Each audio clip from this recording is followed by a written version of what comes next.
ఓం నమో వెంకటేశాయ.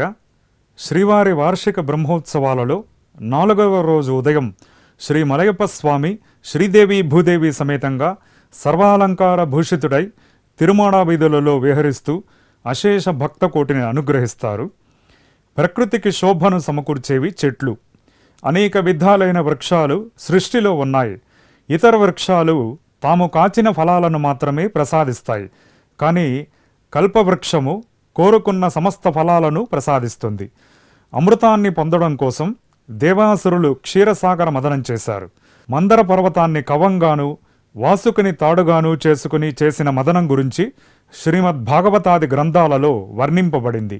ఆ సమయంలో విలువైన వస్తువులెన్నో ఉద్భవించాయి. వాటిలో ఈ కల్పవృక్షం ఒకటి. ఈ చెట్టు నీడన చేరిన వారికి ఆకలి దప్పులుండవు. అంతేకాదు పూర్వజన్మ స్మరణ కూడా కలుగుతుంది. కల్పవృక్షం ఐహిక సుఖాలను మాత్రమే ప్రసాదిస్తుంది. కల్పవృక్ష వాహనంపై శ్రీ వెంకటేశ్వర స్వామివారు ఐహిక ఆముష్మిక సుఖాలను ప్రసాదిస్తారు. స్వామివారు ఆశ్రిత భక్తజన కల్పవృక్షం, భక్తజన మందారం.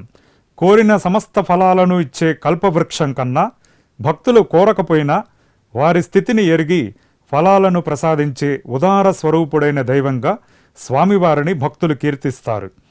ఆదిత్య పురాణంలో అపవర్గాన్ని స్వర్గాన్ని అనుగ్రహించే కరుణాంతరంగుడుగా శ్రీ స్వామివారిని దేవశర్మ అనే భక్తుడు స్తోత్రం చేశాడు.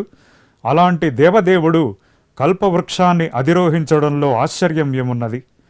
కల్పవృక్షం కామధేనువు, చింతామణి అనే సంకల్పిత అర్థాలను ప్రసాదించేవి 3. సంకల్పాలు సంసారానికి మూలమైనవి. అందువల్ల నిస్సంకల్ప స్థితికి, నిష్కామ స్థితికి, నిశ్చితాస్థితికి ప్రయత్నించాలి. కల్పవృక్ష వాహనంలో శ్రీవారిని దర్శించడం వలన స్వామి ఆ ఫలాలను పరిపూర్ణంగా అనుగ్రహిస్తారు.